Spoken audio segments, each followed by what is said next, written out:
I'm Mae Azango. I'm from Liberia. I'm a female journalist in Liberia, and I report on human interest issues and developmental journalism. I work with Front Page Africa newspaper and online. We have an online website, www.frontpageafricaonline.com. My story idea is about teenage mothers and maternal mortality rate in young mothers, most especially teenage mothers. Why? Because in Liberia, a lot of young ladies die when they go to have their first child. Teenage mothers I'm talking about. They died when they shouldn't die. But due to poor road network in some areas, teenage mothers wouldn't get to a nearby health facility. Sometimes they walk hours. Some of them walk 4 or 5 hours before they get to a nearby health center. And by that time, sometimes some of them will die on the way, some of them will have complications, and some of them will even give birth on the road. Due to lack of health facilities, there are some places there are no clinics and hospitals. The people only depend on traditional midwives. And these midwives do sometimes do normal delivery, but sometimes during complications, they don't know what to do, and some of these girls end up dying.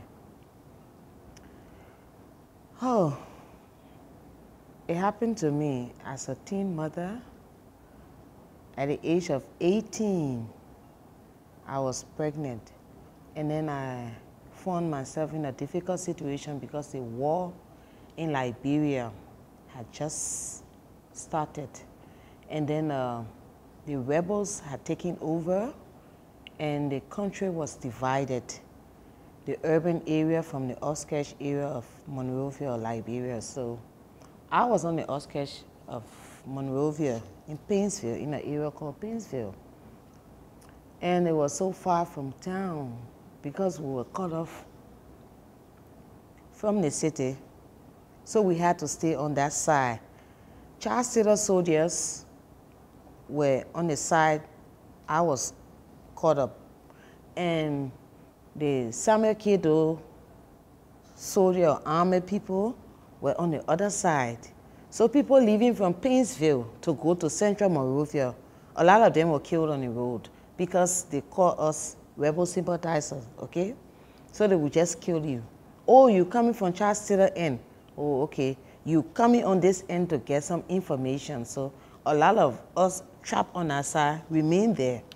So we were living with the rebels. We were there with them. And then it was time for me to give birth. The rebels arrived in Liberia the 2nd of July, and I gave birth on the 3rd of August, 1 month later. But when I was about to give birth, I could not find any midwife. I could not find any health practitioner. I could not find any clinic, hospitals. Everywhere were closed. All these medical practitioners were running for their lives. So everybody had left. And then I walked all day looking for somebody to assist me. And then a boy comes up and says, oh, I know a traditional midwife that lives about 30 minutes walk from here. And I walked there and went to the lady. She told me I was in slow labor, so I had to wait. I waited that day. The night of my delivery, just a 18-year-old girl, just getting in this I didn't know anything.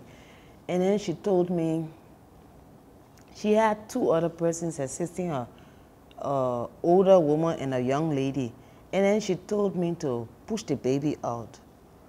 I pushed the baby out, and then the afterbirth, the one they call the placenta, it wouldn't come out because it took so long in there.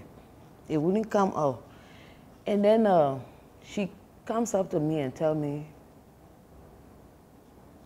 the reason why the placenta is delaying is because you had an extramarital affair when you got pregnant with somebody else. So you have to confess the name of this person before the placenta will come down. I said, I don't know anybody else. She said, well, that's what happened. This is what normally happens. The only way a placenta will remain in a woman is when you don't confess.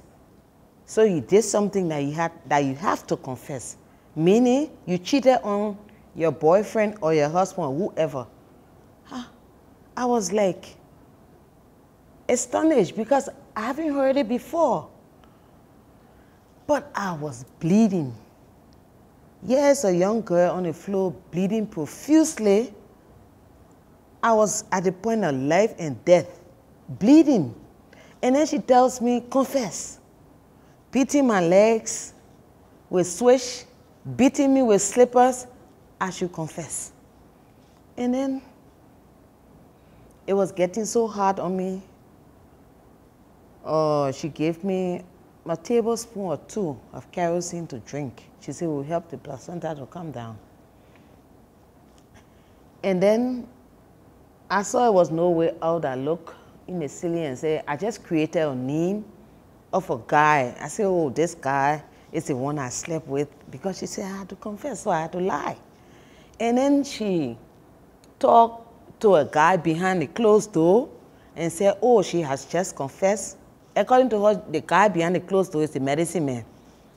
This girl has just confessed that she had an affair with this young guy and this guy, and she gave the guy names. So the guy across the door, the older man, whoever he is, he knocked some cups together and said, oh, the gods have forgiven her.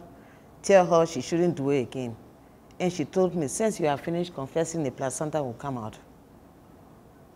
A few minutes later, the placenta came out. And by the time it came out, I passed out completely because I lost enough blood. I mean, I was in a pool of blood.